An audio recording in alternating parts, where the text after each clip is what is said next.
नमस्कार। साहित्य तक के बुक कैफ़े के एक दिन एक किताब में मैं जयप्रकाश पांडे आपका स्वागत करता हूँ। यह सितंबर का महीना है। कुछ ही समय में हिंदी दिवस आने वाला है। 14 सितंबर को हिंदी दिवस की आप सभी लोगों को बहुत सारी शुभकामनाएं पहले से ही। इस अवसर पर हम उन पुस्तकों की बात करने की कोशिश करेंगे जिन्होंने हिंदी को बढ़ावा देने में अपनी भूमिका निभाई या जो हिंदी की आज तक की स्थिति है उसको मजबूती प्रदान करने की दिशा में काम कर रही हैं या उनको दर्ज कर रही हैं। ऐसी ही एक पुस्तक हमारे पास पहुंची है जिसका नाम है प्रवासी हिंदी साहित्य और ब्रिटेन।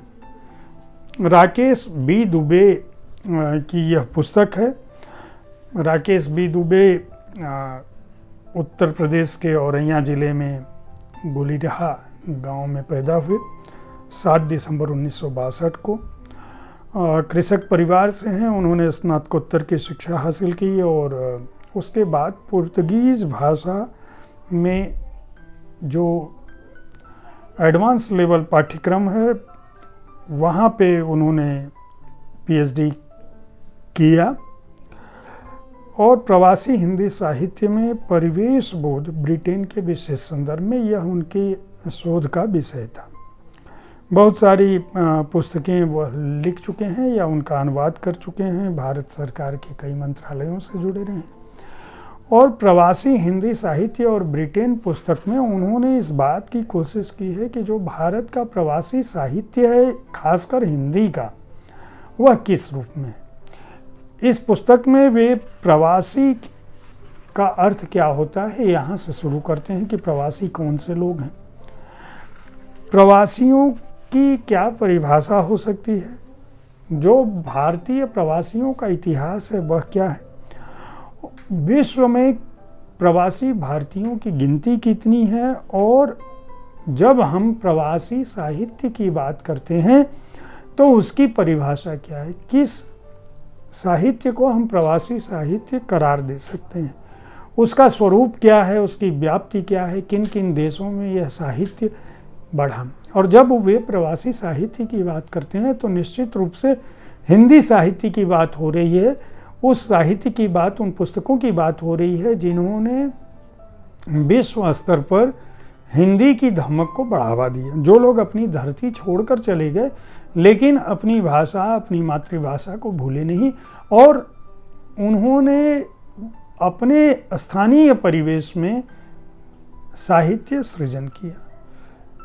इनका कहना है, मतलब राकेश बी दुबे का कहना है कि प्रवासी साहित्य की 2 प्रमुख धाराएं हैं। एक पूरा प्रवास के देशों का हिंदी साहित्य, यानी जो हमारे पूर्वज, यानी जो लोग गिरमिटिया होकर चले गए 100 साल पहले, 200 साल पहले, जिनको गुलाम बनाकर ले जाया गया और जिनकी दूसरी तीसरी पीढ़ी है, उस समय के लोगों ने जो हिंदी साहित्य लिखा या उनकी जो संततियों ने हिंदी साहित्य लिखा, और जो नव प्रवास है, जो आधुनिक समय में जो लोग बाहर गए, जो लोग तकनीक के चलते गए, कंप्यूटर के चलते गए, कंप्यूटर साइंस के चलते गए, डॉक्टर थे, चिकित्सक थे, जो लोग बाद के दिनों में गए, उनका अलग तरह का साहित्य है।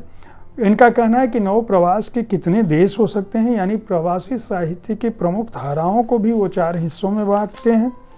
और भारत के पड़ोसी देशों का जो साहित्य है, जैसे नेपाल, बांग्लादेश, श्रीलंका और दूसरे देश, सिंगापुर, बैंकॉक, चीन, वहाँ पे जो हिंदी साहित्य है। इसके अलावा इनका कहना है कि जो प्रवासी साहित्य में जो स्थानीयता का पुट है वह सूरीनाम, गुयाना में अलग होगा, मॉरिशस में अलग होगा और ब्रिटेन, अमेरिका के देशों में अलग तरह से होगा। अफ्रीका में जो साहित्य है वह अलग होगा। खासकर इस पुस्तक में उन्होंने ब्रिटेन के प्रवासी साहित्य की, हिंदी साहित्य की चर्चा की है, जिसमें बाकायदा विस्तार से किस तरह की कविताएं लिखी गई, उपन्यास, नाटक, एकांकी, निबंध, जीवनियाँ लिखी गई, व्यंग लिखे गए, यात्रावृत्त, संस्मरण, कहानी संग्रह कौन से आए, इतिहास क्या है, साहित्य का इतिहास क्या है, धर्म, दर्शन, संस्कृति, शोध कार्य और पाठ्य पुस्तकें कैसी रही हैं।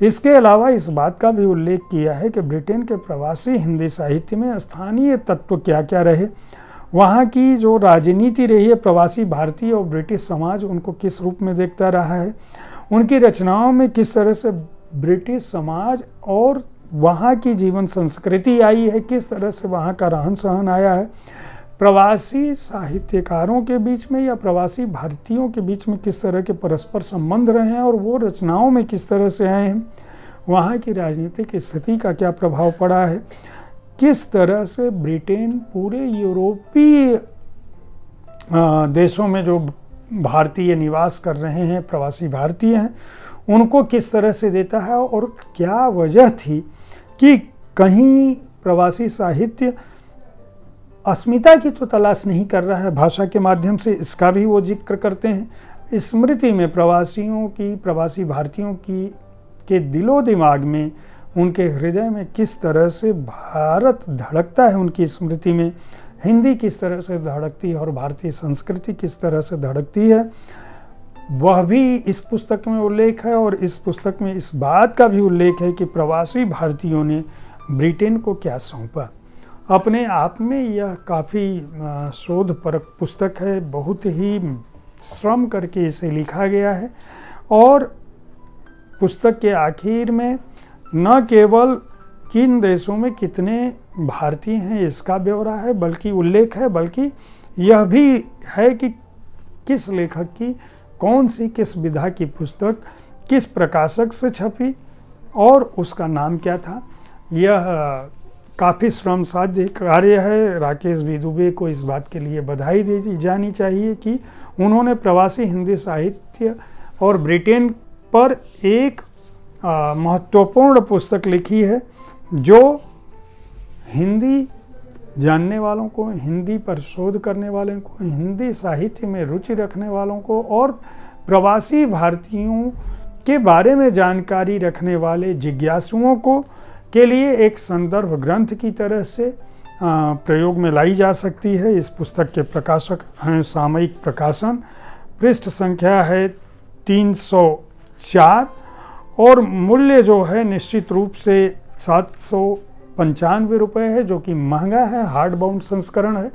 प्रकाशक को ऐसी पुस्तकों को जो लोकप्रिय हो सकती हैं या जो जनमानस तक पहुंच सकती हैं उनका मूल्य कम करना चाहिए। सामयिक प्रकाशन को इसका पेपरबैक संस्करण लेकर आना चाहिए ताकि अधिक से अधिक लोगों तक इस तरह की पुस्तकें पहुँचें जो हिंदी को मजबूती देती हैं, हिंदी को समृद्ध करती हैं और जो लोग हिंदी भाषा के लिए काम करते हैं उनके बारे में आम जनमानस को जानकारी दे सकती हैं। उम्मीद है साहित्य तक का यह कार्यक्रम आपको पसंद आ रहा होगा। इसमें हम पुस्तक संस्कृति को बढ़ावा देने के लिए उन पुस्तकों की चर्चा करते हैं जिनके बारे में मेरी अपनी राय उस पुस्तक को पढ़कर क्या है मैं बताता हूँ।